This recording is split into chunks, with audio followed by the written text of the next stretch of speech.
The wind was a liar. All afternoon it had whispered through the pines with a soft, mournful sigh. A sound Elias Garrison knew better than his own name. It was the kind of wind that promised a dusting of snow. Nothing more. But as the sun bled out behind the Tetons, staining the bruised purple clouds with streaks of orange and rose, the whisper grew into a snarl. The temperature plummeted. The air grew thick and heavy, charged with the bone-deep cold that precedes a blizzard. Elias urged his mare, Bess, into a quicker trot. The last few miles to his ranch were the most treacherous, a narrow track winding through sentinel pines and granite shoulders of rock. He'd been in town for supplies, a trip he made only when necessity clawed at him, and had stayed longer than he'd intended. The talk at the general store had been of the coming winter, of cattle prices and the railroad pushing further west. Elias had listened with half an ear, his gaze fixed on the darkening sky outside the grimy window. He felt the storm in his bones, a familiar ache that had little to do with the weather. His ranch was less a ranch and more a stubborn foothold against the wilderness. A small, sturdy cabin he'd built with his own 2 hands, a barn, and a corral, all nestled in a shallow valley that offered some protection from the worst of the Wyoming winds. It was a lonely place, and that was how he liked it. Loneliness was a clean wound. It was the company of others that tended to fester. He saw the smoke from his chimney first, a thin gray finger pointing accusingly at the churning sky. He'd banked the fire before he left, but it should have been little more than embers by now. A flicker of unease, sharp and unwelcome, went through him. He didn't get visitors. Not ever. The trail to his cabin was not one a man stumbled upon by accident. As he drew closer, the wind hit him full force, tearing at his hat and driving needles of ice into his exposed cheeks. Bess whinnied, her ears flat against her head. And then he saw it, a shape, dark and crumpled against the snow-dusted wall of his barn, near the great sliding door. At first, he thought it was a deer, wounded and seeking shelter. But as he dismounted, the rifle in his scabbard suddenly feeling heavier, the shape moved. It was a person. He approached with the slow, deliberate caution of a man who had learned that the world was full of traps. The figure was small, huddled into itself, a mess of dark, wet cloth and tangled hair. It was a woman. Her head was bowed, her face hidden, but he could see the violent shiver that racked her frame. She wore a thin dress, the kind a woman might wear indoors, now soaked through and stiffening with ice. But it was her feet that made his breath catch. They were bare, stark white against the darkening ground, already tinged with a deathly blue. "Ma'am?" His voice was a raw croak, torn from him by the wind. The woman's head lifted slowly, as if the effort was immense. Her face was a pale oval in the gloom, smudged with dirt and streaked with tears that had frozen on her cheeks. Her eyes, wide and dark with a terror that seemed bottomless, fixed on him. Her lips were blue, cracked. She tried to speak, but only a dry, chattering sound came out. Elias was a hard man, made so by a life that had taken more than it had given. His first instinct was suspicion. A woman, alone, in a blizzard, miles from anywhere. It was a story that didn't have a right beginning or a sensible end. She could be a decoy for outlaws, a madwoman escaped from some asylum, or something far worse. He'd seen enough of the world to know that desperation made people into monsters. He took a step back, his hand resting on the worn stock of his rifle. "Who are you? What do you want here?" She pushed herself away from the barn wall, a staggering, clumsy movement. She held out a hand, not in greeting, but in a plea. The gesture was so full of raw, animal desperation that it cut through his armor of suspicion. He saw a smear of something dark on her sleeve. Blood. "Please," she finally managed, her voice a thin, reedy whisper that was nearly swallowed by the wind. "Get inside first, then—" Her words broke off into a spasm of shivering. She swayed on her bare feet, her eyes rolling back in her head. For a long, frozen moment, Elias did nothing. He was at war with himself, the part of him that had survived this long, the part that had buried a brother and turned his back on the world, screamed at him to get on his horse and ride away. Let the storm take her. She was not his problem, but there was another part of him, a part he thought long dead and buried, that saw not a threat, but a woman about to die on his doorstep. He saw the ghosts of his mother and sister in her trembling form, the echoes of every decent thing he had ever been taught. With a curse that was ripped away by the gale, he lunged forward, catching her just as her knees buckled. She was lighter than he expected, a bundle of cold bones and wet cloth. Her skin was like ice. He half dragged, half carried her toward the cabin, the wind fighting him every step of the way. The snow was coming down in earnest now, thick, blinding flakes that stung his eyes and coated his beard in white. He kicked the door open and stumbled inside, dragging her with him into the relative warmth of the single room. The air smelled of wood smoke and solitude. He let her slump to the floor by the hearth, her body immediately curling into a tight ball, and slammed the door shut against the howling storm. The sound echoed in the sudden, profound silence. There was only the crackle of the fire and the woman's ragged, shallow breathing. For a moment, he just stood over her, his own breath pluming in the air. The cabin felt smaller, invaded. He was not a man accustomed to sharing his space. He looked at her, truly looked at her for the first time. Her hair was a dark, tangled mess, full of pine needles and ice. Her dress was torn at the shoulder, revealing a pale sliver of skin and the edge of a dark, ugly bruise. Her hands were raw, chapped, and bleeding. Whoever she was, whatever she was running from, it had been brutal. He stoked the fire, adding logs until it roared to life, casting dancing shadows on the rough-hewn walls. Then he fetched a thick wool blanket from his cot and draped it over her trembling shoulders. She didn't seem to notice. Her eyes were closed, her face tight with pain. "You need to get out of those wet things," he said, his voice flat, devoid of emotion. It was a practical matter, not an invitation to intimacy. "You'll catch your death." She didn't respond. He hesitated, then went to the small pantry and came back with a tin cup of whiskey.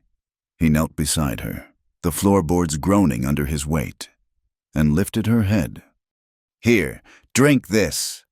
He tipped the cup to her lips. The fiery liquid seemed to jolt her back to life. She coughed, sputtering, but she swallowed. A little color returned to her cheeks. Her eyes fluttered open again, focusing on his face with a dawning awareness. The terror was still there, but now it was joined by something else, a flicker of recognition. "Elias," she whispered, her voice still fragile. "It is you." He pulled back, stunned. "How do you know my name?" She struggled to sit up, the blanket pooling around her waist. She reached into the bodice of her dress, her fingers fumbling with the cold, wet fabric. After a moment, she pulled out a small, folded piece of paper. It was crumpled, water-stained, and torn nearly in half. She held it out to him with a hand that still shook uncontrollably. He took it from her. The paper was soft, almost like cloth. He unfolded it carefully. It was a marriage certificate, issued in Abilene, Kansas, a little over a month ago. The names written in the clerk's spidery hand were Elias Garrison and Mariah. There was no last name for her. And at the bottom, in a crude, barely legible scrawl that he recognized with a sickening lurch, was his own signature. "I don't understand," he said, the words feeling thick and foreign in his mouth. He looked from the paper to her face. "This is some kind of trick." "It's no trick," she said, her voice gaining a sliver of strength. "You married me, Elias, in the saloon, the one with the broken piano." Abilene, the name hit him like a physical blow. He had been there a month ago, selling off a small part of his herd. The trip had been a blur of dust, cattle, and cheap whiskey. He'd been trying to drown a memory. The anniversary of his brother Jacob's death. He remembered the saloon. He remembered the whiskey, bottle after bottle of it. He remembered shouting, laughing, a fist fight in the mud outside. It was all a dark, churning fog in his mind, punctuated by brief, sharp images. A woman's laughter, the flash of a red dress, the weight of a pen in his hand. But a wife?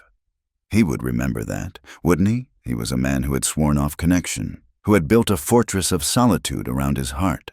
The idea that he would, in a drunken stupor, tie himself to another human being was not just unlikely. It was impossible. "I was drunk," he said, his voice low and dangerous.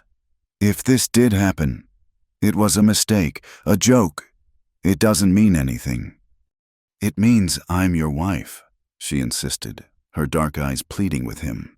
"It means you have to help me." "Help you do what? Run from who?" He gestured at her bare feet, her bruised skin. "What happened to you?" A shuddered look came over her face. The fear returned, stark and overwhelming.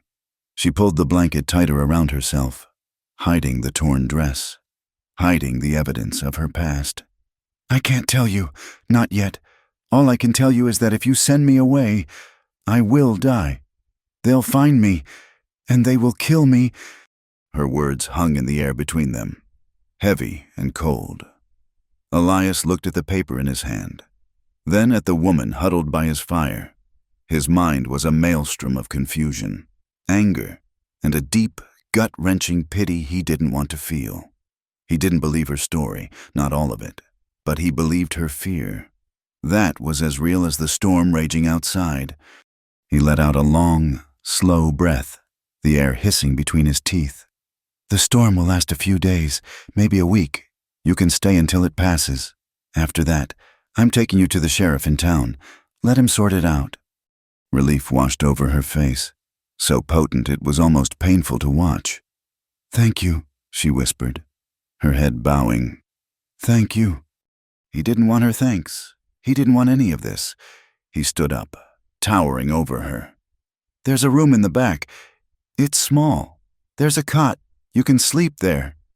He turned and walked away, leaving her by the fire. He felt her eyes on his back, a weight he wasn't used to. He went into the small, cold spare room, which he used for storage. It was filled with old saddles, tools, and sacks of grain. It smelled of dust and disuse. He cleared a space on the floor and set up the simple canvas cot. He found a spare blanket, thin and worn, and threw it on top. It wasn't much, but it was more than she'd had in the barn. It was a bed. It was a room. It was a boundary. The days that followed were a strange, silent truce. The blizzard descended with a fury that even Elias, who had seen many such storms, found unnerving. The world outside the cabin dissolved into a swirling vortex of white. Snow piled up against the door, burying the windows on the north side, plunging the cabin into a perpetual twilight. The wind howled relentlessly, a chorus of hungry ghosts clawing at the logs. They were trapped. Mariah, as she had called herself, was a ghost within the cabin.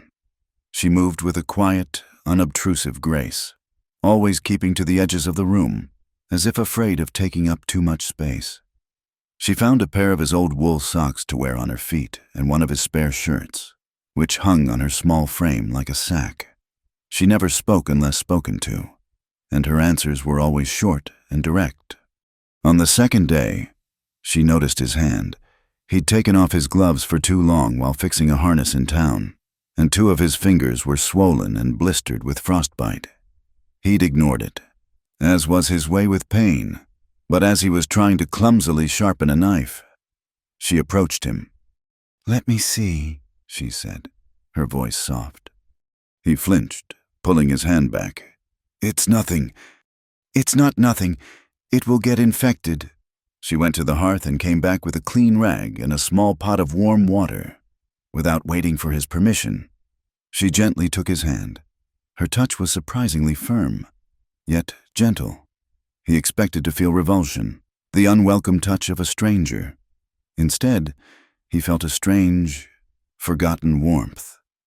She cleaned the blisters with a careful, practiced efficiency, then wrapped his fingers in strips of clean cloth. All the while, she didn't look at his face. She cooked, too. She found his meager supplies, flour, beans, salted pork, coffee, and transformed them into simple, nourishing meals. The cabin, which usually smelled only of him, began to smell of baking bread and simmering stew. He found himself looking forward to the meals, to the quiet ritual of sitting across the rough-hewn table from her, the silence between them thick but not entirely uncomfortable. He watched her. He saw the way she always sat with her back to the wall, the way her eyes darted to the door whenever the wind rattled the latch. He saw the faded yellow bruise on her temple, partially hidden by her dark hair. He didn't ask. Asking would be an invitation, a crack in the wall he had built around himself.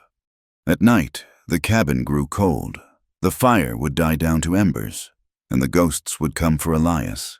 He would lie on his cot, staring into the darkness, and dream. He dreamt of Jacob, his younger brother, with his easy smile and reckless heart. He dreamt of the dusty street in Laramie, the flash of gunfire, the look of surprise on Jacob's face before he fell. He dreamt of the argument they'd had just moments before, a stupid fight over a poker game. Elias had told him to go to hell, and Jacob had.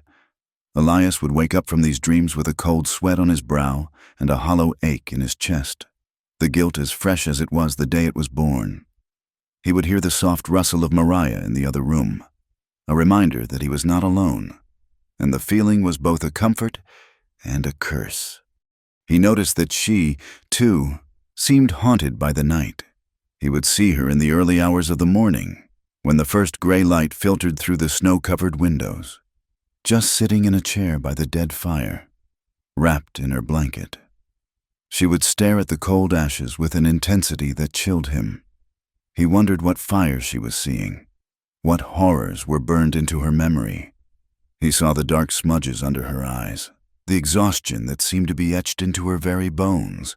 He still didn't ask. One night, the wind died down. The sudden silence was more deafening than the storm had been. The only sound was the crackling of the fire and the drip of melting snow from the eaves. Elias was mending a leather strap, his hands busy, his mind far away. He glanced up and saw that Mariah was gone from her usual chair. He felt a prickle of alarm. He stood and looked around the small cabin. She wasn't there. He pulled on his boots and coat and opened the door. The cold was shocking, clean and sharp. The world was a masterpiece of white and blue, sculpted by the wind into fantastic drifts and dunes, all bathed in the ethereal glow of a full moon. And there she was. She was standing by the corral, a dark, still figure in the vast, silent landscape. She was crying. He couldn't hear it from the cabin, but he could see it in the way her shoulders shook, in the convulsive shudders that ran through her body. She was sobbing silently, desperately, as if trying to expel a poison that had been inside her for a very long time. His first instinct, as always, was to retreat, go back inside, close the door, and pretend he hadn't seen. Her pain was her own, but he stood there, frozen, watching her. He thought of his own silent grief, the tears he had never shed for his brother. He saw in her a reflection of his own brokenness. He went back inside and grabbed the thickest blanket he owned, the one his mother had made for him years ago. He walked out to her, his boots crunching in the new snow. She didn't hear him approach until he was right behind her. She gasped and spun around, her eyes wide with panic, her hand flying to her mouth to stifle a scream. "It's just me," he said gruffly. He held out the blanket. She just stared at him, her face wet, her eyes shimmering in the moonlight. He took a step forward and wrapped the heavy wool around her shoulders, his calloused hands brushing against her neck. She flinched, but she didn't pull away.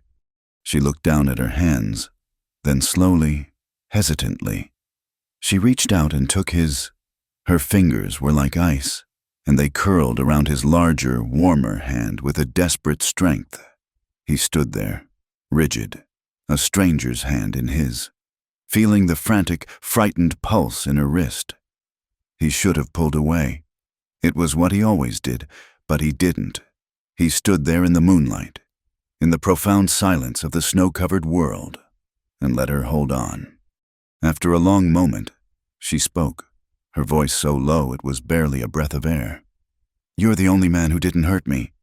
The words landed in the quiet space between them and shattered something inside him. He looked down at her, at the top of her bowed head, and the pieces of his world shifted. The crumpled marriage certificate, the drunken night in Abilene, the lies he was sure she was telling. None of it seemed to matter as much as the simple, devastating truth of that one sentence. He was beginning to doubt her story more than ever.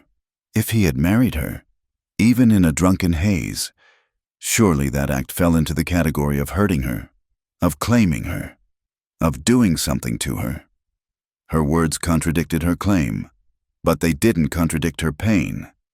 That, he realized, was the one thing he had never doubted at all.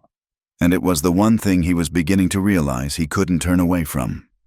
The memory was a splinter, buried deep.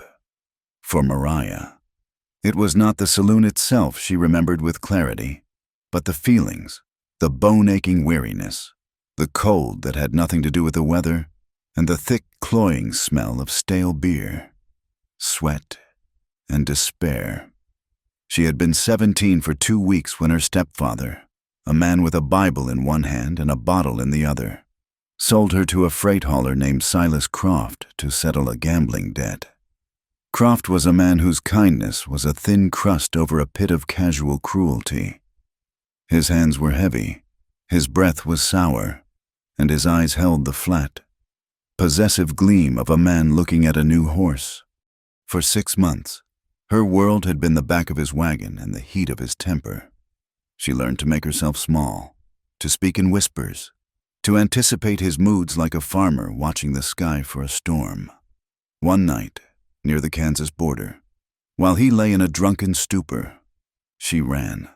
She ran until her lungs burned and her feet were raw. A wild, desperate flight that lasted 3 days before his horse ran her down in an open field. The beating he gave her was methodical, meant not to break bones, but to break her spirit. He tied her to the wagon wheel for a day and a night, and when he cut her down, he told her she was more trouble than she was worth. He would sell her to the first man who'd have her. That man was in Abilene. The town was a raw, chaotic gash on the prairie, teeming with cowboys flush with cash and starved for diversion. Croft dragged her into the noisiest saloon, a place called the Dusty Spur, and made a deal with the owner. That evening, she was put on a small, rickety stage next to 2 other women with the same hollow, haunted look in their eyes. The auctioneer, a fat man with a greasy vest and a booming voice, called it a marriage lottery, a chance for lonely men to find a wife and for a few lucky girls to find a home. Mariah knew it for what it was. She was being sold again. The first 2 women went quickly, one to a grizzled old trapper, the other to a young, terrified-looking farmhand who looked as much a prisoner as she did. Then it was her turn. The men in the crowd were a blur of faces, leering, laughing, indifferent. She stared at the floor, at a dark stain on the boards, and prayed for the world to end. And then a voice, slurred but sharp with a pain that cut through the noise, yelled, "I'll take her." He was leaning against the bar, a tall man with broad shoulders and dark, unruly hair. He was drunk. That much was clear, but he wasn't leering. His eyes, when they met hers for a fleeting second, were filled with a wild, inconsolable grief. He looked less like a man buying a wife and more like a man trying to burn his own life to the ground. He threw a leather pouch on the bar, the coins clattering with a sound of finality. The saloon owner scooped it up. The auctioneer declared her sold, and the man from the bar stumbled toward her. This was Elias Garrison. He didn't grab her or push her. He simply stood before her, swaying slightly, his gaze unfocused. He smelled of whiskey in the cold night air. He looked at her as if she were a puzzle he couldn't solve. The town clerk was called, a reedy man who produced a certificate from a dusty ledger. Elias took the pen, his hand unsteady, and scrawled his name. When it was her turn, she could only write Mariah. She had no other name she wished to claim. Elias looked at the completed document, a flicker of something, confusion, regret crossing his face. He pressed it into her hand. "There," he'd mumbled, his voice rough. "You're free of them now." Then he turned and walked out of the saloon, leaving her standing on the stage, clutching the flimsy piece of paper that was her only claim to salvation. She had watched him disappear into the night, a lonely figure swallowed by the darkness. She believed he had saved her. She believed he was her husband. Back in the present, in the snowbound cabin, Elias watched her. He had none of those memories, only the churning fog of a night he wanted to forget. But he saw the aftermath. He saw a woman who moved with the caution of a spooked doe, who ate with a quiet, desperate hunger, as if she feared the food might be snatched away. She was respectful to a fault, her voice always soft, her eyes always cast down when he looked at her directly. There was a gentleness about her that seemed utterly at odds with the terror he had seen in her eyes that first night. It was the gentleness of a thing that has been broken and has carefully, painfully, pieced itself back together. He held himself aloof, a sentinel in his own home. He was waiting for the trick, for the moment her story would unravel and reveal its true, ugly purpose. But the days bled into one another, and she asked for nothing. She simply existed, a quiet presence that was slowly, inexorably changing the rhythm of his life. The silence in the cabin was different now. It was no longer the empty silence of solitude. It was a shared silence, thick with unspoken questions and unvoiced fears. The first crack in their fragile peace came one morning as she was ladling stew into 2 bowls. The storm had not let up, and the snow was now drifted halfway up the cabin door. "The firewood is getting low," she said, her voice barely a murmur. "We'll need more soon if we want to keep our home warm." The words, "our home," hit him with the force of a physical blow. He froze, the spoon halfway to his mouth. He looked at her, his eyes cold and hard. "This is not your home," he said, his voice flat and brutal. "This is a temporary arrangement. This is my home. You are a guest here, until the snow clears. Do not forget that." He saw the hurt flash in her eyes, as clear as a reflection in a still pond. She flinched as if he had struck her. She looked down at the bowl in her hands, her face paling. I'm sorry," she whispered. She set his bowl on the table and retreated to her side of the room, her own stew untouched. The wall between them, which had perhaps begun to crumble, was instantly rebuilt, higher and colder than before. Yet her actions did not change. She seemed to take his words as a correction to be obeyed, not a wound to be nursed. She began to busy herself with a quiet, relentless industry. He saw her mending the threadbare curtains with thread she had painstakingly pulled from an old grain sack. The tiny, neat stitches were a testament to a patience he could not comprehend. She took it upon herself to care for the animals, bundling herself in his spare coat and boots to brave the path to the barn. He would watch from the window as she spoke softly to Bess and the 2 milk cows, her voice a low, soothing murmur that the wind carried away. The animals, who were usually skittish around strangers, seemed to calm under her touch. She paid attention to him in ways that were unnerving. She noticed he favored one side of his mouth when he ate, and that he sometimes winced when chewing the hard, salted pork. Without a word, she began to cook his portion longer, mashing his beans with a fork and soaking his hardtack in broth until it was soft. It was a small, intimate gesture, a kindness so profound and unexpected that it made him deeply uncomfortable. He was not a man who was used to being cared for. Care was a currency he did not trade in. One night, the storm's howl was joined by another, more terrifying sound, a high panicked bleating from the small pen behind the barn, followed by the low, guttural snarl of a predator. Elias was on his feet in an instant, grabbing the rifle from its pegs over the door. "Stay inside and bar the door," he commanded, not even looking at her. He burst out into the night. The wind and snow were a blinding chaos. The moon was obscured by clouds, and the world was a maelstrom of white and shadow. He could barely see the pen, but he could hear the struggle. A wolf, gaunt and desperate from the long storm, had managed to get over the fence and had cornered one of the new calves. He raised the rifle, trying to get a clear shot, but the wolf and the calf were a thrashing, frantic tangle of bodies. He couldn't risk hitting the calf. He fired a shot into the air, the crack of the rifle shockingly loud in the storm. The wolf, startled, released the calf for a second, its head jerking up, its yellow eyes gleaming in the darkness. It was a massive creature, its fur matted with snow. It snarled, unafraid, saliva dripping from its jaws. Just as Elias was trying to aim again, the cabin door flew open. Mariah stood there, silhouetted against the firelight. She held his second rifle, the old Henry he kept for emergencies. He had never even seen her touch it. She held it not with the practiced ease of a hunter, but with a stiff, determined terror that was somehow more impressive. "Get back inside!" he roared over the wind. She ignored him. She raised the rifle, its long barrel wavering in the wind. The wolf, seeing a new threat, hesitated. It was all the opening Elias needed. He fired, and the wolf yelped. A high, thin sound of pain. The shot had caught it in the shoulder. It staggered back, then turned and leaped over the fence, disappearing into the swirling snow. Elias ran to the pen, his heart pounding. The calf was bleeding from a gash on its neck, but it was alive. It struggled to its feet, trembling, and huddled against its mother. He stood there for a long moment, the rifle hanging from his hand, his breath pluming in the frigid air.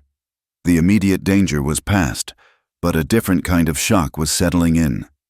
He turned and looked at Mariah. She was still standing in the doorway, the heavy rifle drooping in her hands. Her face was white, her eyes huge and dark. She had not screamed. She had not hidden. She had come out into the storm, into the danger, to stand with him. The thought was so foreign, so utterly unexpected, that it left him speechless. He walked back to the cabin, took the rifle from her unresisting hands, and gently pushed her back inside. He barred the door, then leaned against it, the adrenaline slowly draining away, leaving a profound weariness in its place. She was huddled by the fire, shivering, though not from the cold. He poured 2 cups of whiskey, his hands not quite steady, and handed one to her. She took it, her fingers brushing against his. He sat down in the chair opposite her, the silence stretching between them. "You should have stayed inside," he said finally, his voice rough. "You needed help," she answered simply, her eyes fixed on the flames. He had never needed help.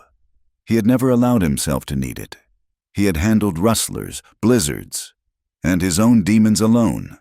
The fact that she had seen a need, and had acted on it, breached a defense he didn't even know he had.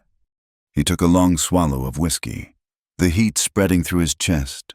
He looked at her quiet strength, and found himself doing something he had not done in years. He began to talk.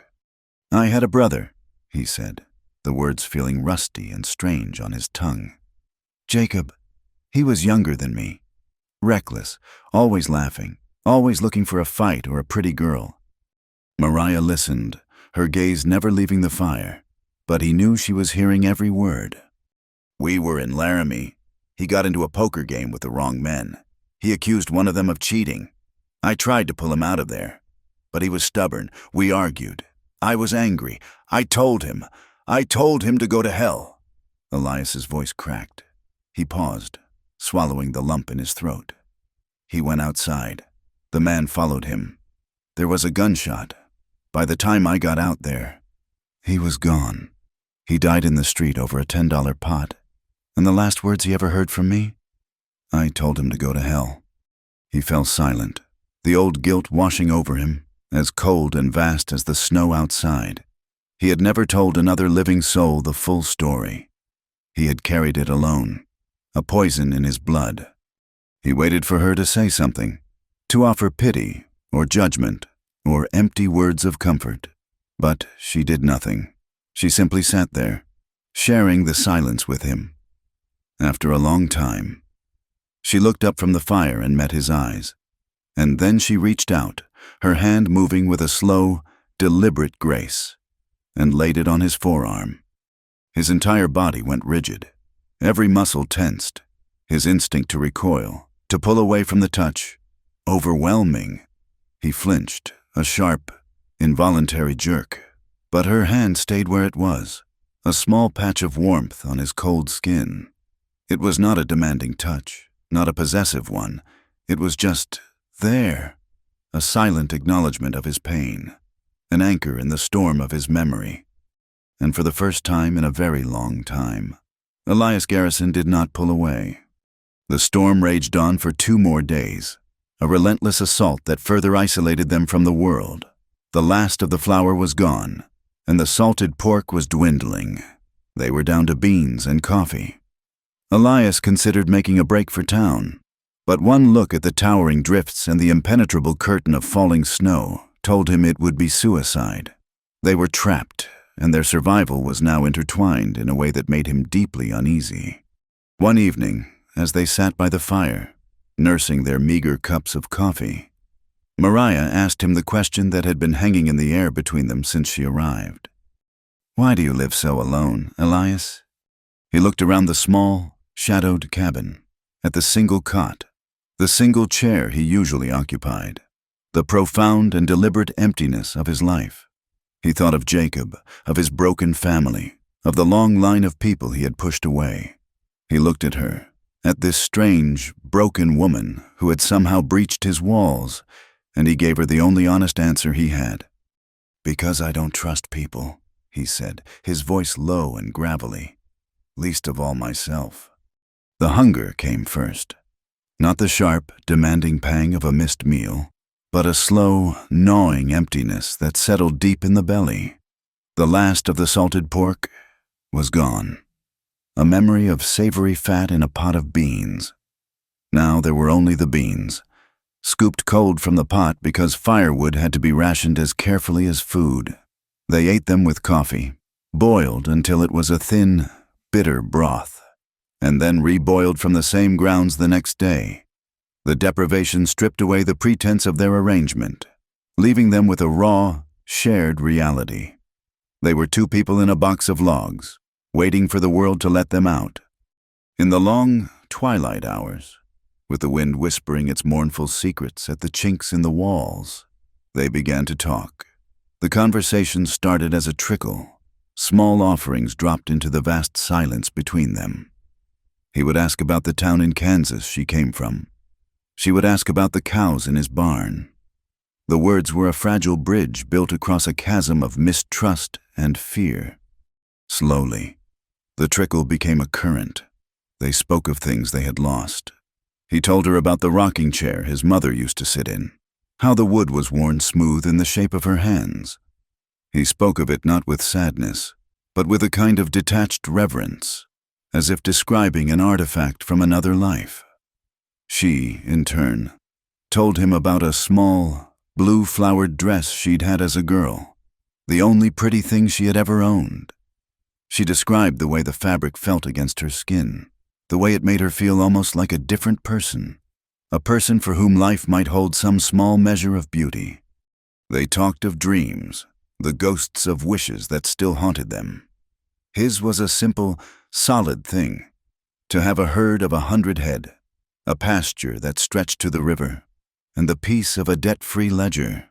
It was a dream of earth and substance, a bulwark against the chaos he felt inside.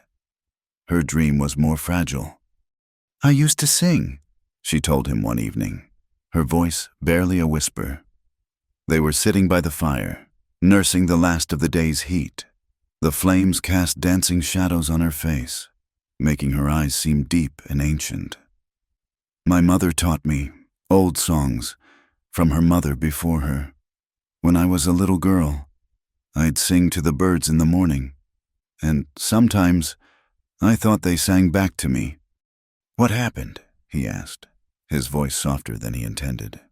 A shadow passed over her features, extinguishing the faint light in her eyes. Fear, she said simply. It has a way of strangling a song in your throat before it's even born. You learn that a mouse that keeps quiet is less likely to be noticed by the cat. After a while, you forget you even have a voice. He said nothing, but he understood. His own silence had been a shield for years, a way to keep the world, and his own guilt, at bay. A few nights later, the silence of the cabin was different. He was working tallow into a stiff leather harness, his hands moving with a slow, methodical rhythm. The fire had burned down to a bed of glowing orange coals. The wind was still, and into that profound quiet, a sound emerged. It was a low, gentle humming, a melody that rose and fell like a soft breath. It was a tune he didn't recognize, ancient and sad and beautiful. He stopped his work, his hands frozen on the leather. Mariah was sitting in her usual chair, her head bowed, her eyes closed. The sound was coming from her. It was so faint he almost thought he was imagining it, a ghost of a song from a forgotten time. He didn't move. He didn't speak. He just sat there in the near darkness and listened, as the fragile, broken melody filled the empty spaces of his cabin and the even emptier spaces inside of him. It was the sound of a voice remembering itself. He started watching her more closely after that. Before, his observations had been born of suspicion, a catalogue of her movements, a search for the lie in her story. Now, it was different. He found his gaze lingering on her when she wasn't looking. He saw the way the firelight caught the faint silver threads in her dark hair. He noticed the network of fine, white scars on the backs of her hands, a map of old pains he couldn't begin to decipher. He watched her hands as she kneaded dough for their tasteless bean flour bread, her movements full of a quiet, resilient strength. He looked at her eyes, and for the first time, he saw past the fear to the deep, aching weariness beneath. He saw her, and the seeing of her was a dangerous thing. She felt his eyes on her. Sometimes she would look up suddenly and their gazes would meet across the room. A current, hot and sharp, would pass between them. She would be the first to look away, a faint blush rising on her cheeks, her hands immediately finding some task to busy themselves with. He was a man who had built his life on the bedrock of being unseen, unnoticed. To be caught looking, to be seen in the act of seeing her, felt like a profound betrayal of his own solitude. The thaw, when it began, was subtle. A single, fat drop of water from an icicle on the eaves, a faint shift in the sound of the wind, a new, damp smell in the air. The world outside was still a fortress of white, but the siege was beginning to lift, and with the promise of freedom came the return of the problem he had only managed to postpone. He brought it up one morning. As they were clearing the table, his voice was flat, practical. The snow is starting to melt. In a few more days, the pass should be clear enough. I'll take you into town, to the sheriff. The plate she was holding slipped from her fingers, clattering onto the wooden table but not breaking. All the color drained from her face. The quiet, gentle woman was gone, replaced by a creature of pure, primal terror. "No," she whispered, her voice shaking. "Elias, no, you can't." "I have to," he insisted, his own voice hardening. He would not be swayed by her tears. This was the plan. It had always been the plan. He's the law. He can help you. He can find out who's looking for you and protect you. "Protect me?" Her voice rose, laced with a bitter, hysterical laugh. The law is what I'm running from. The law says a man can buy a wife like he buys a horse. The law says she belongs to him, to do with as he pleases. The sheriff won't protect me. Elias, he'll read the man's papers. and he'll hand me back, or worse. Worse?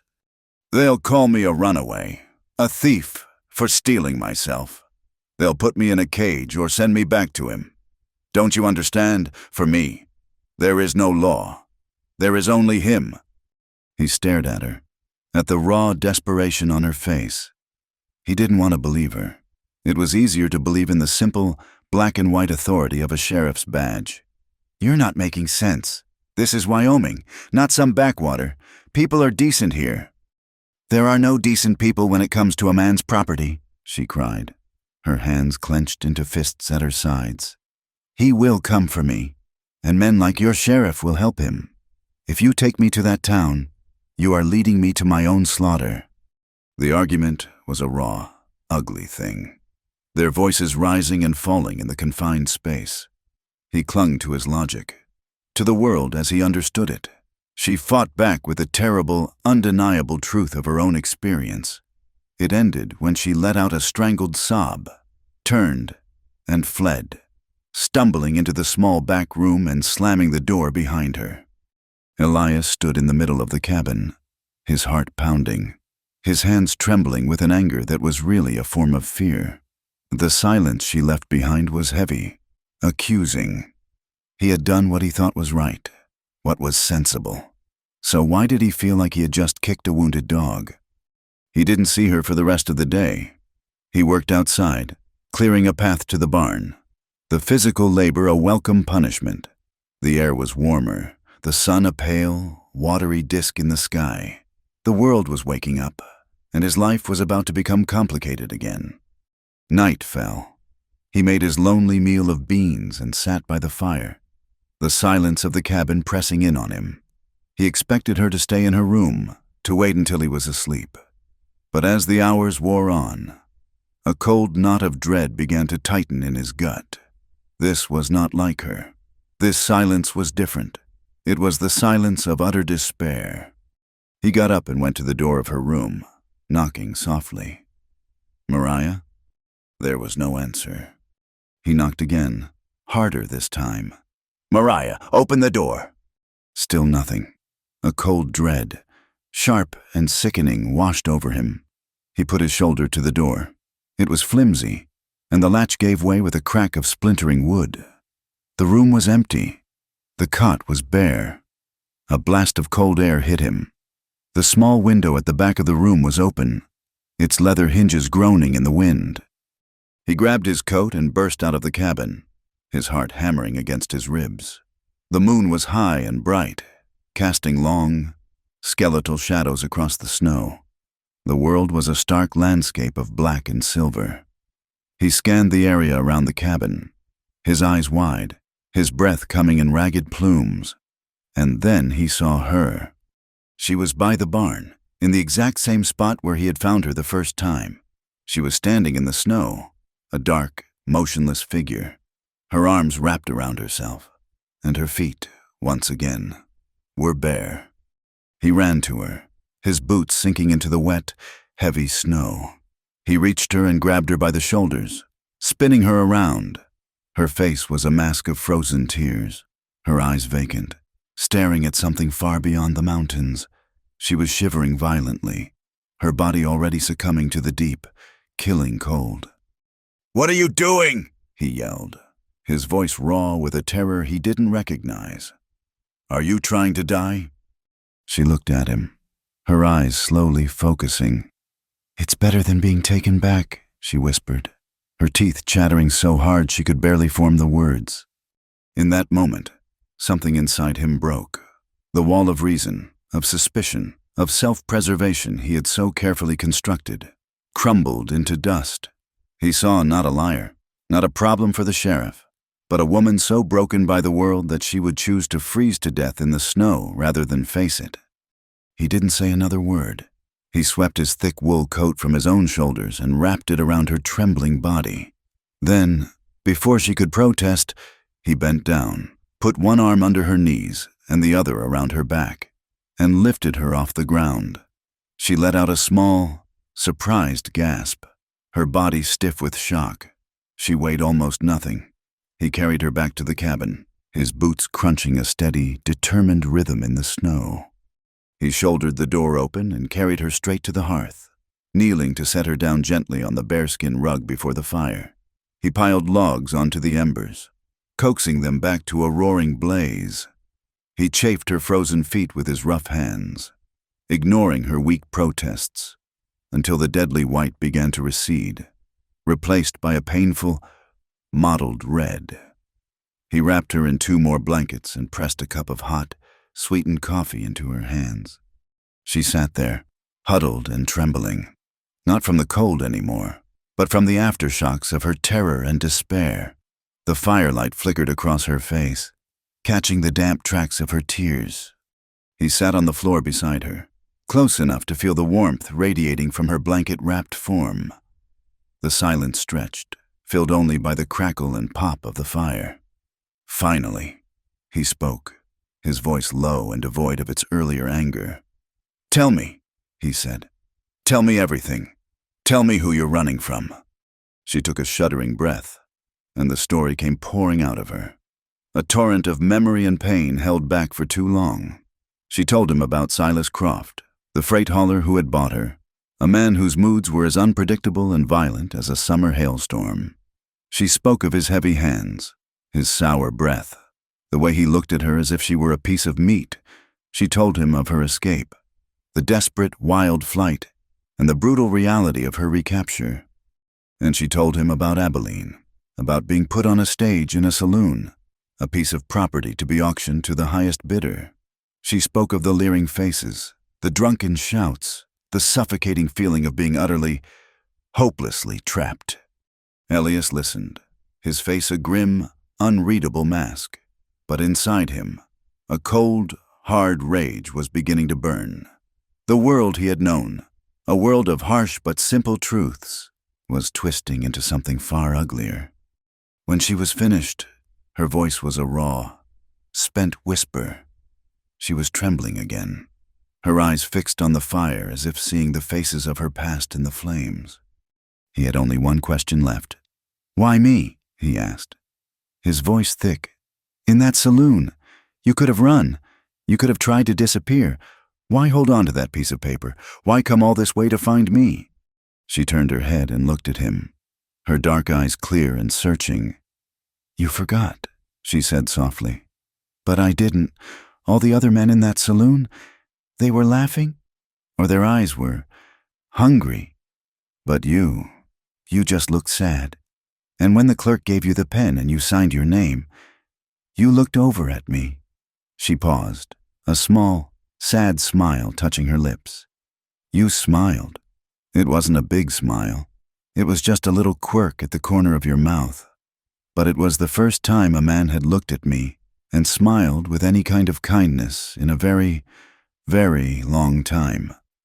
I thought maybe a man who could smile like that wouldn't hurt me." Her words hit him with the force of a physical blow, a drunken, meaningless gesture. A fleeting moment of whiskey-fueled pity had become the anchor for this woman's entire existence. He had not saved her. He had simply been the kindest monster in a room full of them. The thought was both humbling and horrifying. The space between them crackled with a sudden, unbearable tension. He looked at her mouth, the lips that had spoken those devastating words. He saw the firelight on her skin, the exhaustion in her eyes, the strength in the set of her jaw, and he was overwhelmed by a feeling he couldn't name, a powerful, conflicting surge of anger, pity, and a desperate, aching tenderness. He leaned forward, slowly, giving her time to pull away. She didn't move. Her eyes fluttered shut. He closed the small distance between them and pressed his lips to hers. The kiss was not gentle. It was hesitant, clumsy, the kiss of 2 people who had forgotten how.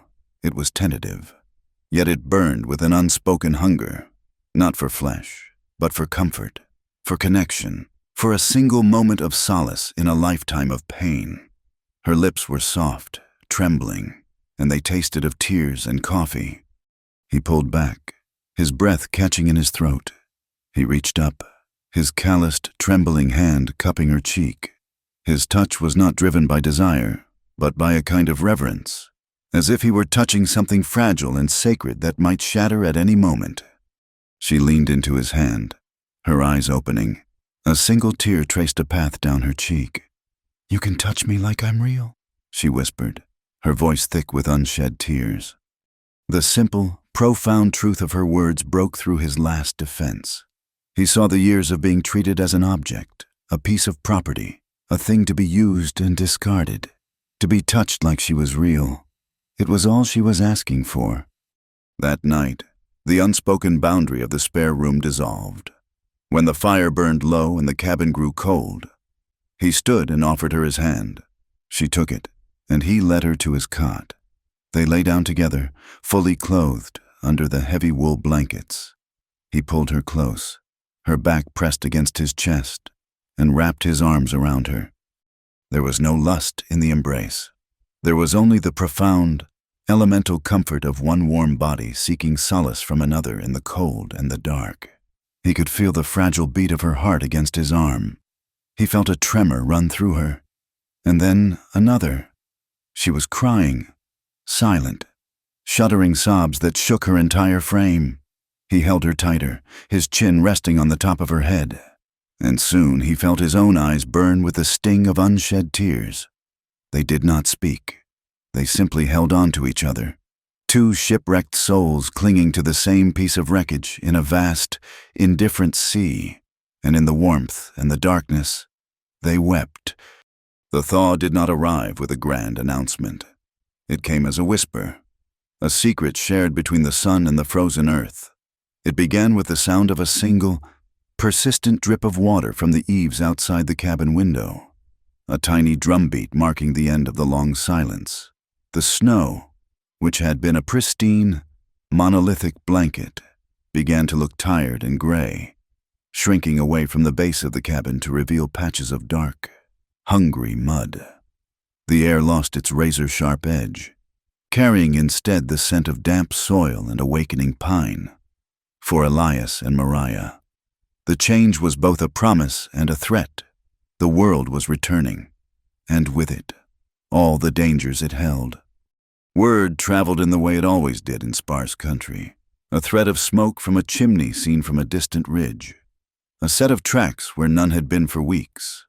A trapper, checking his lines, passed within a mile of the cabin and saw two figures, a man and a woman, working to clear a drift from the barn door. He saw the woman's dark hair, a stark contrast against the snow, and when he made it to town a week later, his story, embroidered with speculation, became the currency of the general store. Elias Garrison, the recluse who hadn't spoken more than 100 words in the last 5 years, had a woman with him, and no one had seen her arrive before the storm. The law, when it came, rode a tired-looking bay horse and wore the face of Deputy Miller, a man whose weary eyes had seen too many Wyoming winters. He was not an unkind man, but he was a thorough one. He dismounted in front of the cabin, his gaze taking in the cleared path, the wisp of smoke from the chimney, the sense of a place not just occupied, but lived in. Elias saw him coming from the barn.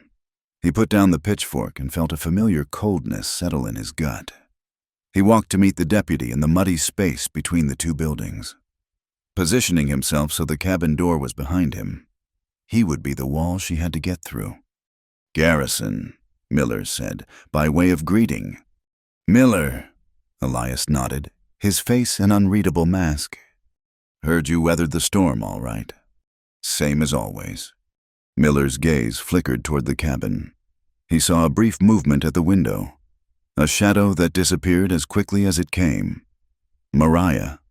She was a ghost again, erased by the sight of a man with a badge. "Heard you had some company," Miller said, his tone casual, but his eyes sharp. Elias did not hesitate. The lie had been forming in his mind for days, a shield he had been polishing until it was hard and smooth. "My wife," he said, the words feeling both strange and profoundly right on his tongue. Miller raised an eyebrow. "Your wife? Did not figure you for the marrying kind." "Elias, when did all this happen?" "Month or so ago, In Abilene, it was quiet. The deputy chewed on this for a moment, his eyes scanning Elias's face, looking for the cracks. That's so? Folks in town are saying different things. Saying a man passed through a few weeks back, before the storm. A freight hauler named Croft said he was looking for a runaway. A young woman he claimed was his property. His description matches the woman the trapper saw up here with you. Elias felt a muscle in his jaw tighten, but he held the deputy's gaze. His hands, hanging loose at his sides, felt heavy, ready. A man can say anything he wants. Doesn't make it true. My wife is my wife. We have the certificate to prove it. He was bluffing. The torn, water-stained paper she carried would likely prove nothing, but he said it with the flat, unwavering certainty of a man who would not be moved. Miller seemed to weigh the effort of challenging him against the likelihood of success. A confrontation with Elias Garrison in his own valley was not something a man undertook lightly. The deputy sighed, a small cloud of vapor in the cold air. All right, Elias, I am not looking to pry into your affairs, but you should know, this man Croft, he is not the type to let things go. He has been asking questions, putting up notices, talking about a bill of sale. A man like that. He does not give up on what he considers his... You tell your wife to be careful. I will, Elias said. Miller nodded, turned, and mounted his horse. He gave one last long look at the cabin, then rode away, his horse's hooves making sucking sounds in the mud. Elias watched until he was out of sight, a small, dark figure disappearing into the vast, unforgiving landscape. He did not relax until the sound of the hoofbeats had faded completely. He had chosen his ground. Now, he had to defend it. He went back inside. Mariah was standing by the cold hearth, her back to him, as still as a statue. He's gone, Elias said. She turned, her face pale, her eyes wide with a familiar terror. What did he want? He was asking questions. What did you tell him? She whispered. I told him you were my wife. She stared at him, her lips slightly parted. The fear in her eyes was slowly replaced by a dawning, incredulous hope. She did not thank him. She did not have to. In the quiet space of the cabin, a pact had been sealed, not with words, but with a shared, dangerous truth. That afternoon, he took her outside. The air was cold, but the sun was bright, its light glinting off the millions of tiny ice crystals that coated the branches of the pines. He carried both rifles. He set up an old tin can on a fence post 50 yards away. You need to learn how to use this for real, he said, handing her the old Henry rifle. Not just to hold it, to hit what you are aiming at. She took the heavy rifle, her arms straining under its weight. He had seen her terror that night with the wolf, but he had also seen the steel beneath it. He would forge that steel into a weapon. He stood behind her, his body close to hers, showing her how to brace the stock against her shoulder, how to sight down the long barrel, how to squeeze the trigger gently, not pull it. His hands covered hers, guiding her. He could feel the warmth of her through her coat, could smell the clean scent of her hair. The lesson was a practical, necessary thing, a matter of survival. But it became something else. It became an intimacy, a dance of trust in the cold afternoon air. The first shot went wide, kicking up a spray of snow a foot to the left of the can. The recoil slammed the stock back into her shoulder, making her cry out in surprise. You have to hold it tight, he said, his voice a low rumble in her ear. Become part of the gun. Feel it. She nodded, her jaw set with determination. She reloaded, aimed, and fired again. This time, the bullet struck the fence post, sending a splinter of wood flying. A small smile touched her lips. They spent the next hour like that, the crack of the rifle echoing through the silent valley. She was a quick learner, her movements becoming more confident, her aim truer. Finally, with a loud ping, she hit the can, sending it spinning into the snow. She let out a laugh, a sudden, bright sound of pure, unadulterated joy. It was the first time he had heard her truly laugh, and the sound seemed to startle even her. She turned to him, her face flushed, her eyes sparkling, and in that moment, surrounded by the scent of gunpowder and melting snow, Elias saw not a fugitive, not a victim, but a woman of breathtaking strength. They stood there, laughing between the broken icicles that hung from the barn roof, and for a little while, they were not afraid. As the days grew longer and the snow receded, she began to open up in other ways. She told him more about her dreams, the ones she had before her life was stolen from her. "I always wanted a small piece of land," she said one evening, as she was mending a tear in his shirt with her impossibly neat stitches. "Somewhere warm. I saw a picture in a book once of a peach orchard. The trees were all in bloom, covered in pink flowers. I used to dream of that, of having a small house with a big window, and a shelf full of books, and a whole orchard of peach trees right outside." Her dream was so specific, so full of a gentle, hopeful beauty, that it made his own ambitions of cattle and pastures seem crude and colorless. He thought of the small, battered trunk at the foot of his cot, the one that held the few things he had left from his family. The next day, while she was outside feeding the chickens, he opened it, the air filled with the faint, dusty scent of lavender and old paper.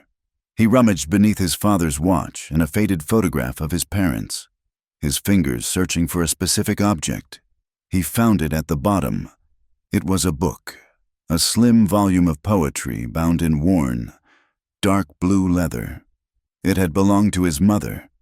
She had loved it, and had tried, with little success, to instill a similar love of verse in her two rough-and-tumble sons.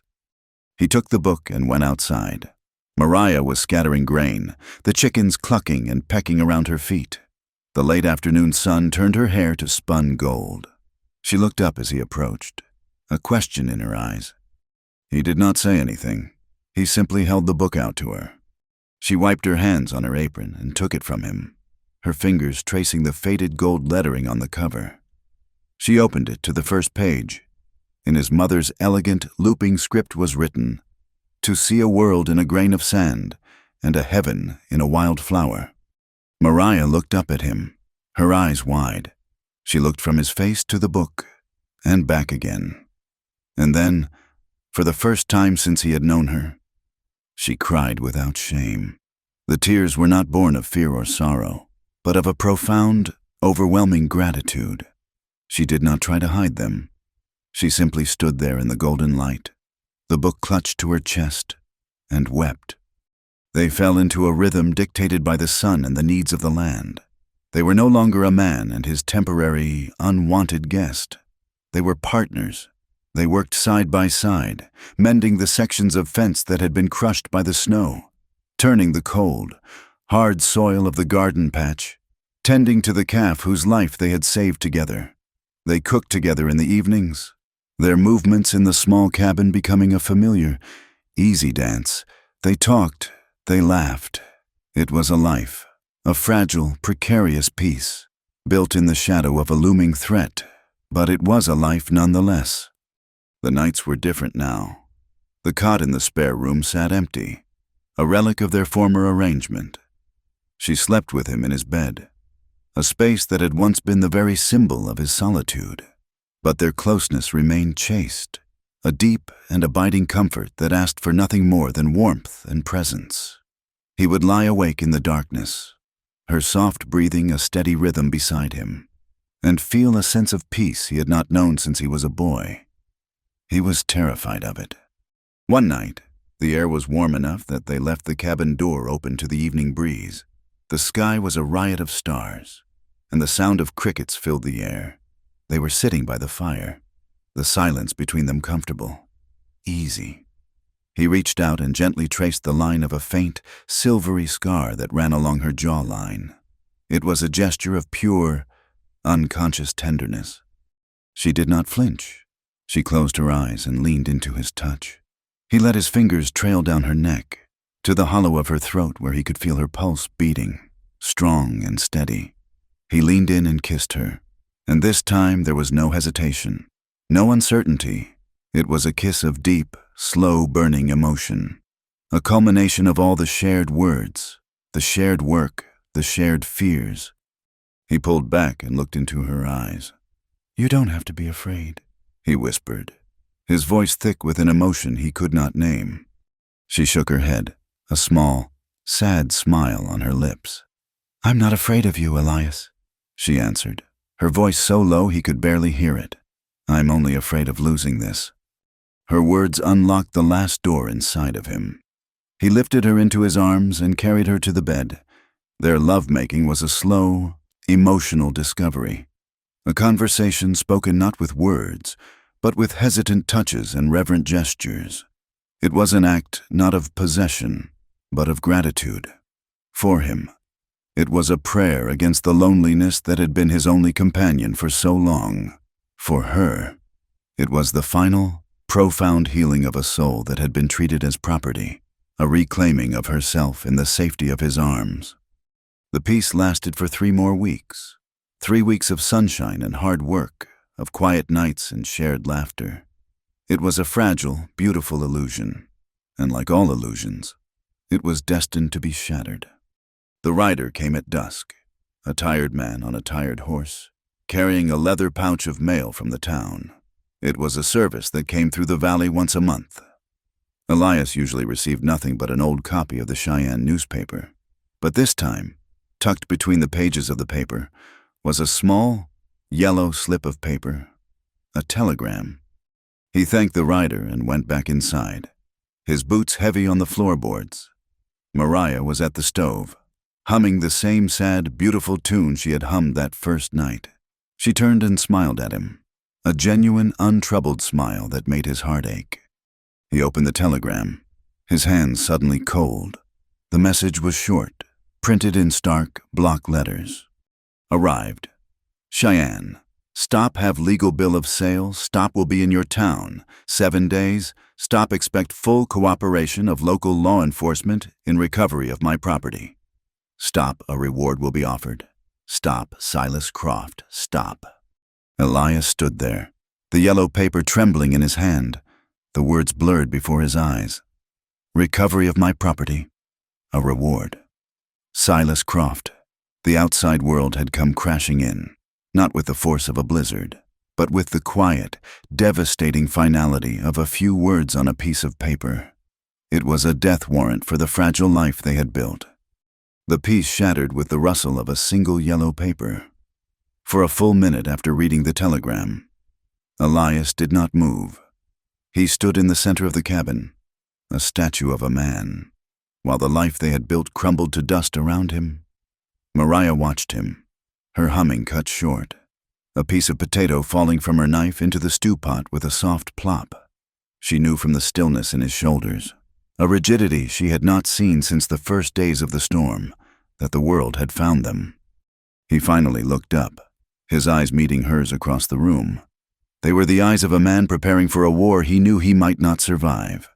He folded the telegram with a slow, deliberate motion, tucked it into his shirt pocket, and walked to the wall where the rifles hung. The quiet, gentle man she had come to know in the warmth of the thaw was gone. In his place was Elias Garrison, the solitary hunter, the survivor, the man who had buried a brother and built a fortress around his heart. Now, he was turning that fortress outward. The preparations began without a word. He took the big whetstone down from the shelf and sat by the open door, the fading sunlight slanting across the floor. He began to sharpen the head of his felling axe. The sound filled the cabin, a rhythmic, abrasive shh of steel on stone that set Mariah's teeth on edge. It was the sound of a blade being honed for a purpose other than cutting wood. He worked with a grim, focused intensity, his knuckles white, his gaze fixed on the gleaming edge he was creating. When the axe was sharp enough to shave a hair from his arm, he started on the knives, the skinning knife, the big Bowie knife he kept in his boot, even the smaller knives from the kitchen. Each one was given the same methodical, terrifying attention. He was not just sharpening tools, he was sharpening his resolve, Mariah tried to continue with her tasks. She stirred the stew, her hand trembling so badly the spoon rattled against the iron pot. She added wood to the fire, the simple domestic act feeling absurd in the face of his silent, deadly preparations. Every rasp of the whetstone was a countdown to the arrival of the man whose face haunted her nightmares. The next day, he moved outside. He did not clear land or mend fences. He walked the perimeter of his valley, his eyes scanning the landscape not as a rancher, but as a general. He noted the narrow places in the trail, the thick stands of aspen, the treacherous rock falls. He spent an hour securing a heavy log with a length of rope near the main approach to his cabin, positioning it so a single slash of a knife would send it tumbling down the ravine. He checked the stability of a tall, dead pine that overlooked the path to the barn. He moved with a quiet, deadly purpose that chilled Mariah to the bone. He spent the afternoon with the rifles. He disassembled them on a blanket on the floor, cleaning each part with an oiled rag until the firelight gleamed on the blued steel. He checked the firing pins, the springs, the sights. He counted his cartridges, laying them out in neat, grim rows on the table. 40 rounds for the Winchester, 20 for the old Henry, 60 bullets against the law, a bill of sale, and a man who would not stop until she was his or dead. That evening, she could bear it no longer. She found him in the barn, checking the leather on his saddle, his movements still filled with that same restless, controlled energy. The air was cool and smelled of hay and animals. "Elias," she began, her voice small in the vast, shadowed space. He did not stop his work, but his hands stilled for a second. "Mariah." "You cannot do this," she said, her words tumbling out in a frantic rush. "You cannot fight them. He will have the law with him. They will kill you, all for me. I am not worth your life." He stopped then, turning to face her. In the dim light filtering through the barn door, his face was all hard angles and shadows. "This is not a thing that is measured in worth," he said, his voice low and gravelly. "Then what is it?" she pleaded, taking a step closer. She could see the deep weariness in his eyes, the immense cost of his decision. "Let me go. I will run. I have done it before. I will disappear, and he will never find me, and you will be safe." "He would find you," he stated, not as a guess, but as a fact. Men like that, they enjoy the hunt. And where would you go? To another town, another saloon, another man who thinks he can buy you. "It does not matter what happens to me," she cried, her voice breaking. "It matters that you live. You have this place, your life. Do not throw it away." He closed the distance between them in 2 long strides. He reached out and took her face in his large, calloused hands, his thumbs gently brushing away the tears that now streamed down her cheeks. He looked into her eyes, and she saw in his gaze a fierce, unyielding protectiveness that stole her breath. "Listen to me," he said, his voice quiet, but with an intensity that made the air tremble. "When I found you in the snow, I thought you were a ghost, a piece of trouble sent to haunt me. But you are not a ghost." He paused, his gaze unwavering. "You were never just passing through." The simple words landed with the force of a vow. He was not just offering her shelter anymore. He was offering her his life, his name, his stand against the world. He was claiming her, not as property, but as a part of himself. And in his eyes, she saw that the matter was settled. 3 days later, they came. The sound of their approach was a dull thudding of hoofbeats that grew steadily louder, an approaching heartbeat of doom. Elias was already outside, the Winchester held loosely in the crook of his arm. He had told Mariah to stay inside, to bar the door and hide. But she stood in the open doorway of the cabin, the old Henry rifle in her hands, its weight a cold, solid reality. She would not hide. Not this time. There were 2 of them. The man in front was tall and broad, dressed in a black coat and a hat that shadowed a face she knew from her darkest dreams. His name, she now knew, was Jed Sloan. He had the same cruel set to his mouth, the same dead, possessive eyes she remembered. He rode a magnificent black horse, a creature as proud and arrogant as its master. Behind him, looking deeply uncomfortable, was a man wearing the tarnished badge of a territorial marshal. He was older, with a graying mustache and the weary, resigned look of a man who was just following orders. They stopped 20 yards from Elias, their horses shifting and blowing in the cool morning air. "Garrison," the marshal called out, his voice strained. "My name is Marshal Thompson.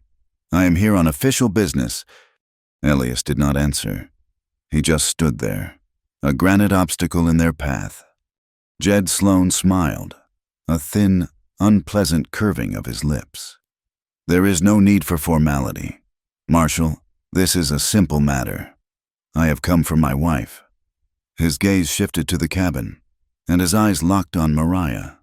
The smile widened. "There you are. My dear, you have caused me a great deal of trouble." "She is not your wife," Elias said, his voice as cold and flat as a frozen lake. "Oh, I believe she is," Sloan retorted, his tone mocking. He reached into his coat and produced a folded piece of paper. "I have a legal, binding document. A bill of sale from a marriage auction in Abilene, witnessed and signed. The law is on my side, Marshal, if you would be so kind." He handed the paper to the marshal. Thompson unfolded it and, in a monotone voice that carried unnervingly in the quiet valley, began to read. He read the date, the place, the description of the transaction. He read the name Jed Sloan and the description of the property.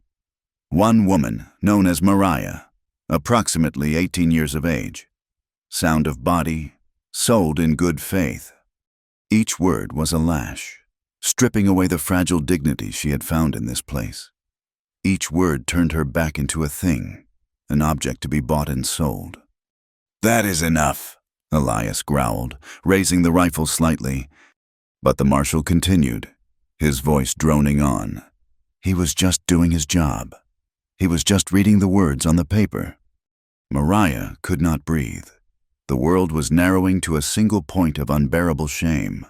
The sound of the marshal's voice, the smug look on Sloane's face, the unyielding ground beneath her feet. It was all a lie. She was not property. She was not a thing. A sound tore from her throat, a sound she did not recognize as her own. It was a scream of pure, raw defiance, a denial of everything the man on the horse represented. "I am not property." The scream shattered the tense silence. It was a spark in a powder keg. Sloane's hand went to the pistol at his hip. In the same instant, Elias brought the Winchester to his shoulder. The world exploded into chaos. Sloane's gun fired first, the shot a deafening crack that echoed off the mountains. Mariah saw Elias stumble. A grunt of pain torn from his lips. A dark stain blossomed on his side, spreading with shocking speed across his shirt. For a heart-stopping second, she thought he was going to fall. But he did not. He staggered, catching his balance, his face a mask of grim fury. He fired the Winchester, not at Sloane, but at the ground in front of his horse. The big black stallion screamed and reared, panicked by the splinters of rock and dirt. Sloane cursed, fighting to control his mount. In that moment of confusion, Elias turned the rifle on the marshal. "Drop it!" he snarled, his voice a low, dangerous growl. Marshal Thompson, his own pistol half drawn, froze.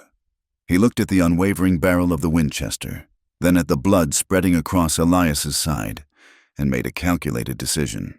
He let his gun drop to the mud. Sloane finally brought his horse under control. He looked at the marshal, now disarmed, and at Elias, wounded but standing firm. The rifle now aimed squarely at his chest. His face was contorted with rage. "This is not over. Garrison," he spat. "You have assaulted an officer of the law. I will be back, and I will bring enough men to burn this whole valley to the ground."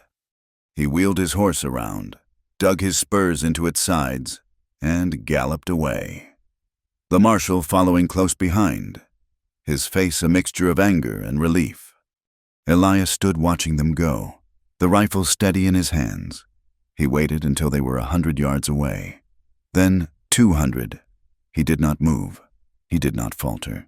He stood as a guardian, a protector, until they were nothing but small, dark specks on the horizon.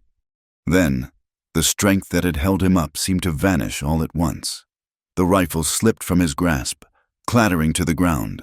He swayed on his feet, his hand pressing against the wound in his side. A low groan escaped his lips. He took one stumbling step toward the cabin, then another, before his knees buckled and he collapsed into the mud. Mariah ran to him, her own rifle forgotten. She fell to her knees at his side, her hands hovering over the dark, spreading stain of his blood. "Elias!" she cried, her voice a choked sob. He looked up at her, his face pale and beaded with sweat, his breathing shallow. "Inside," he rasped. "Get me inside." She put her arms around him, her small frame straining with the effort, and half dragged, half carried him into the cabin. He collapsed onto the cot, his body limp, his eyes fluttering shut. Panic, cold and absolute, seized her. For a moment, she could only stand there, frozen, staring at the blood that was already soaking into the thin mattress. But then, the image of his face as he stood against two armed men, his quiet and absolute refusal to give her up, burned through her fear. He had not faltered. She would not either. She flew into motion. She stoked the fire until it roared, setting a kettle of water to boil. She tore strips from her cleanest petticoat for bandages. She found his bottle of whiskey and a needle and thread from her small sewing kit. Her hands shook, but her purpose was clear. She gently cut away the blood-soaked fabric of his shirt. The wound was a ragged, ugly tear in his side, oozing blood. It was a deep graze, not a direct hit, but he had lost a great deal of blood. She cleaned it as best she could with hot water and whiskey, her stomach churning at his sharp, involuntary hiss of pain. Then came the worst part. She threaded the needle, her hands slick with his blood. She had stitched cloth, but never flesh. She took a deep breath, leaned over him, and pushed the needle through his skin. He groaned, his body arching in pain even in his semi-conscious state. Tears streamed down her face, falling onto his chest. She sobbed. A litany of desperate pleas whispered into the quiet, blood-scented air. "Do not die," she whispered, her voice breaking. "Please, Elias, do not die. Not now. Not now." For the next 3 days, the world shrank to the size of the small, shadowed cabin.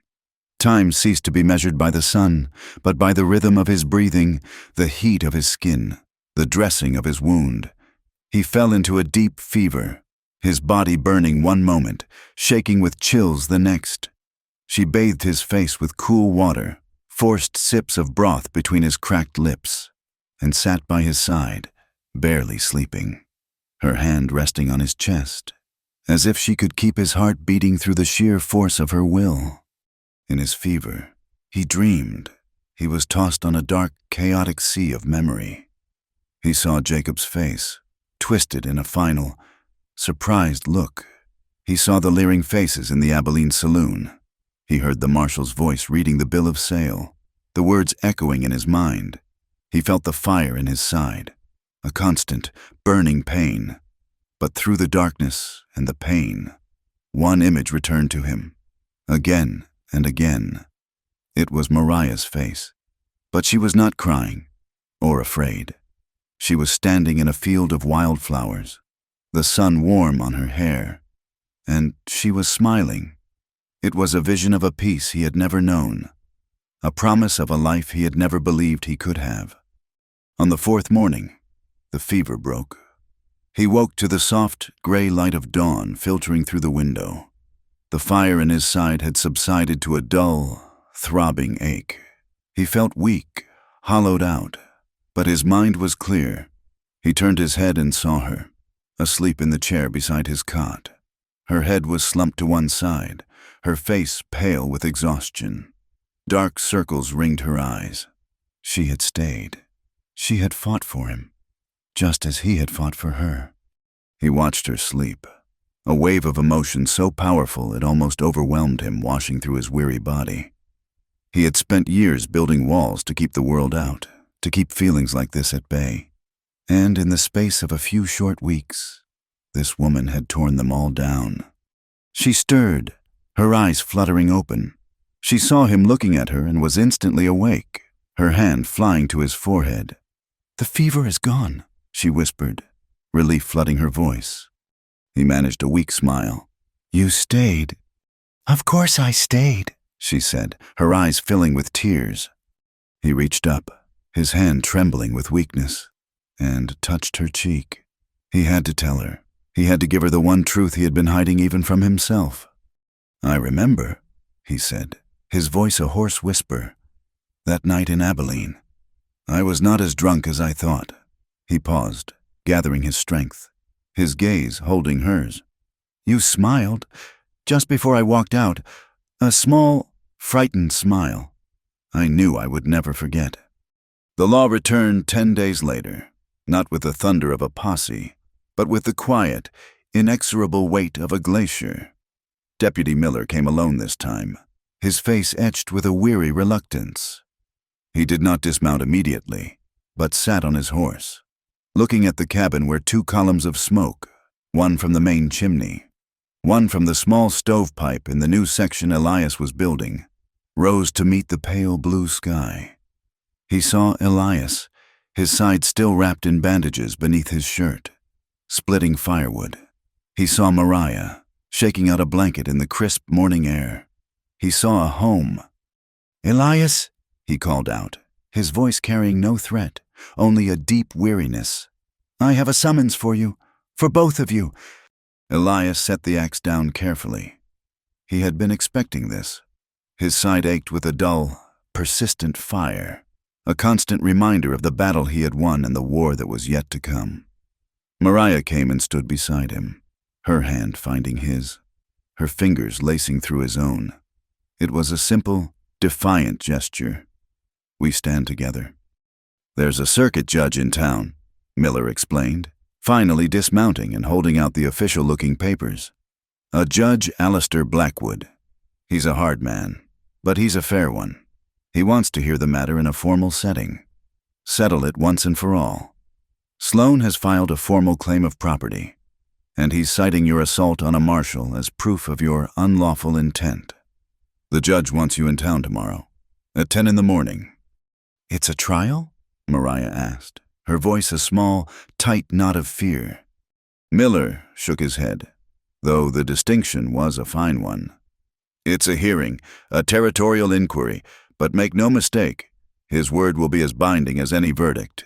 He can give you to Sloan, or he can set you free." He looked at Elias, a flicker of something that might have been sympathy in his tired eyes. "I am sorry it has come to this, Garrison, but Sloan has the money and the influence to force the issue. The judge has no choice but to hear him out." The journey to town the next morning was a quiet, somber procession. Elias rode Bess, his body stiff with pain, the Winchester resting in the scabbard at his side. He had helped Mariah onto his sturdiest pack mule, a gentle, steady creature. The land around them was in the full throes of the thaw. Water trickled everywhere, carving new paths through the muddy trail. The snow remained only in the deepest shadows. Sad, gray patches of a winter that was finally losing its grip. It was a world being reborn, yet they felt as if they were riding to their own execution. As they approached the town, the familiar sounds and smells of civilization felt alien and hostile. The clang of the blacksmith's hammer, the shouts of children, the scent of coal smoke and manure. It was the world they had been hiding from, the world that would judge them. The hearing was not to be held in a proper courthouse, for the town had none. It was to be in the saloon, the dusty spur, the largest building in town, cleared of its tables and spittoons for the occasion. The irony was a bitter pill. A fate that had been sealed in a place just like this would now be unsealed, or permanently locked. in the same sordid setting. When they entered, a low murmur went through the assembled crowd. The entire town, it seemed, had turned out for the spectacle. They packed the room, their faces a sea of curiosity, judgment, and pity. Elias felt their eyes on him, on the woman at his side. He put a hand on the small of her back, a steady, protective pressure, and guided her to the two simple chairs that had been placed before a long, makeshift bench. They were a town divided. He saw a few friendly nods from ranchers he knew, men who valued privacy and a man's right to defend his own home. But he also saw the hard, unforgiving stares of the town's more pious citizens. He saw women whispering behind their hands, their eyes raking over Mariah with a mixture of scorn and envy. As they passed one group, a woman with a face like a clenched fist spat on the floor near Mariah's feet. "Harlot!" she hissed, the word a venomous dart. Mariah flinched as if struck, but Elias's hand on her back kept her moving forward, his face a mask of cold fury. Jed Sloan was already there, sitting at a table with a slick-looking lawyer from Cheyenne. He was dressed in a fine, tailored suit, looking every bit the respectable businessman. He watched them take their seats, a confident, proprietary smirk on his face.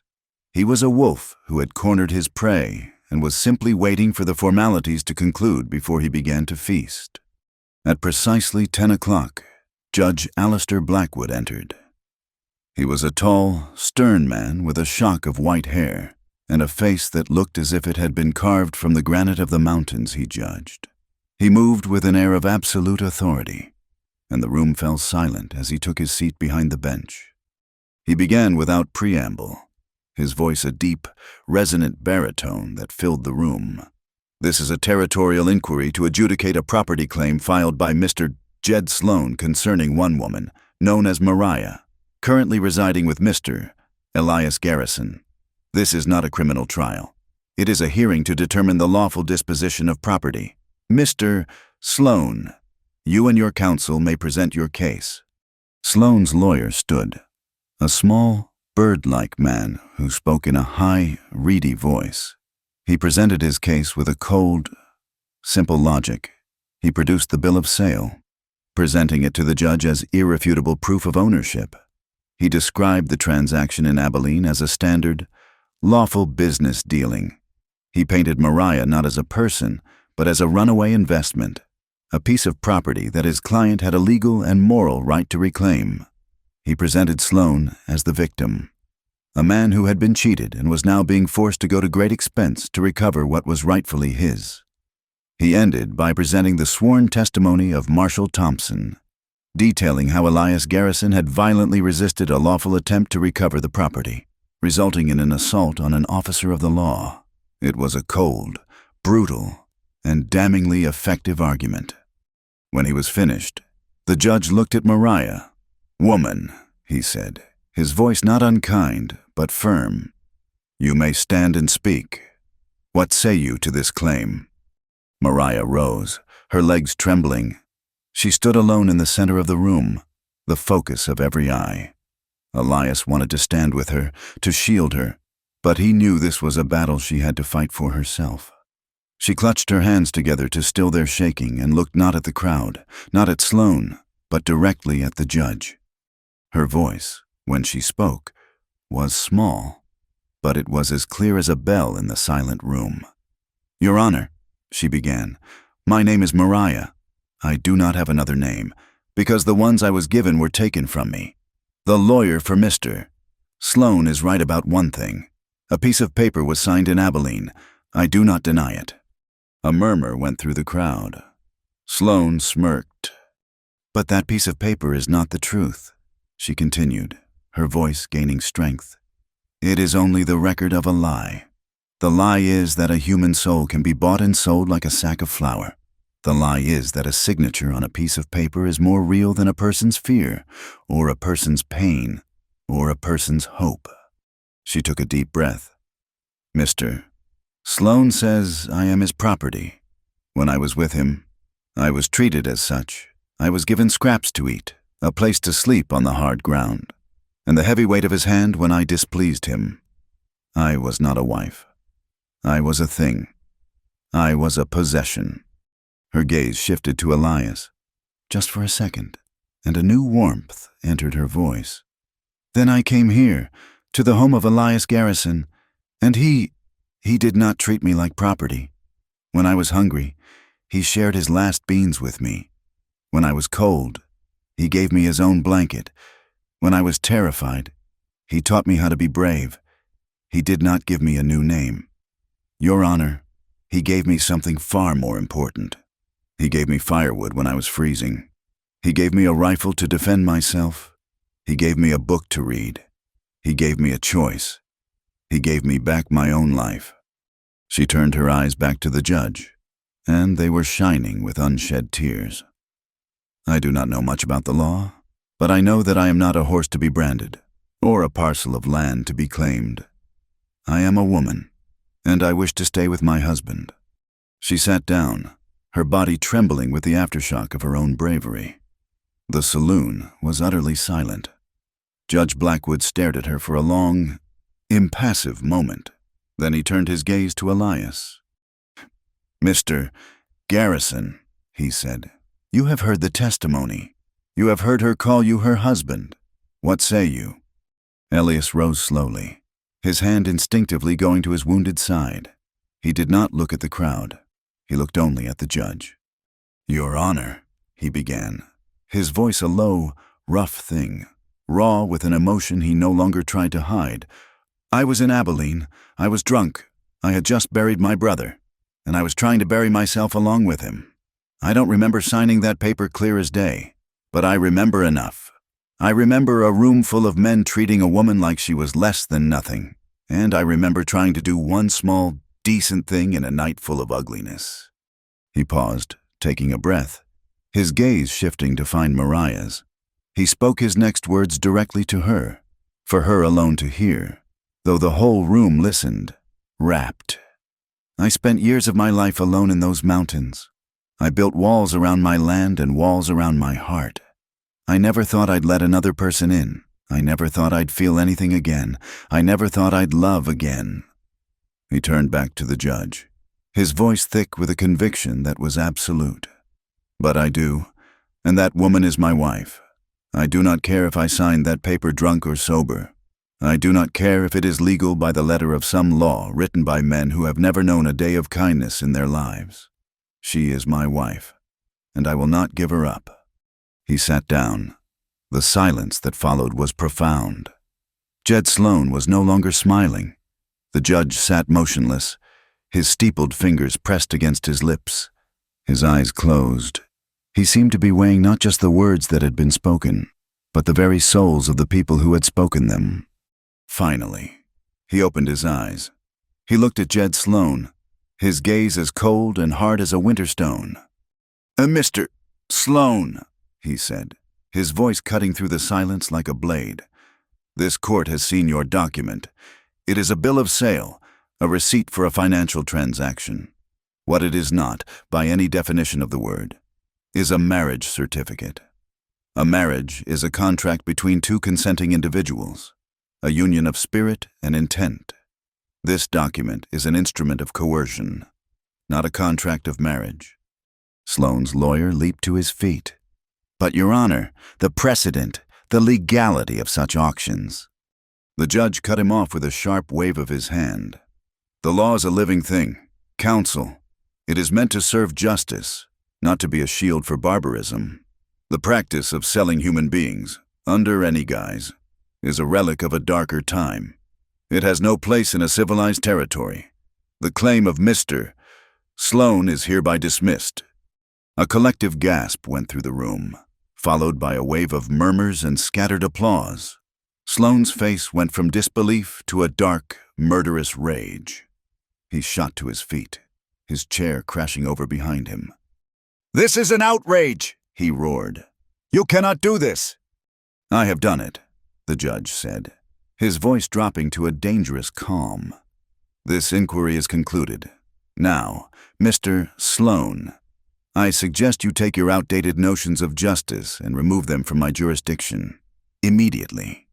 Sloane stood there, his fists clenched, his body trembling with fury. He glared at Elias and Mariah, his eyes promising a retribution that the law could not deliver. This is not over. Garrison, he snarled. A judge cannot protect you in the dark. He turned to leave, but his path was suddenly blocked by the town blacksmith, a man whose arms were as thick as tree limbs. Several other ranchers and townsmen moved to stand with him, their faces hard and unyielding. I believe the judge told you to leave, the blacksmith said, his voice a low rumble. Our town does not take kindly to threats. Sloane looked at the wall of determined faces. For the first time, he seemed to realize he was alone. With a final curse, he pushed his way through the swinging doors of the saloon and disappeared. Elias and Mariah returned home as the sun was setting, painting the western sky in brilliant streaks of orange and purple. The air was cool and clean, and the world seemed new, washed clean of the fear that had shadowed it for so long. The land was still cold, still muddy from the thaw, but for the first time, it felt like a promise, not a prison. In the weeks that followed, they began to build. They worked side by side from sunup to sundown, their shared labor a testament to the future they were now free to claim. They built a new fence around the pasture, its posts straight and true. They tilled the soil in the garden, their hands in the dirt, planting seeds for corn and beans and squash. They talked of the spring, of the day when the ground would be warm enough to plant the first saplings for a small peach orchard. It was hard, bone-tiring work, but it was the work of creation, of life, and it healed them in a way that words never could. One night, after a long day of work, they sat before the fire, their bodies weary but their hearts full. The cabin was warm and filled with the scent of baking bread. Elias had been quiet all evening, his hands busy with a small piece of cedar wood, a carving knife moving skillfully over its surface. He finished his work and looked at the object in his hand. Then, he slid off his chair and knelt on one knee on the bearskin rug before her. He, who had knelt for no man, knelt for her. He held out his hand. In his palm was a small, simple ring, carved from the reddish heart of the cedar wood, its surface polished smooth as glass.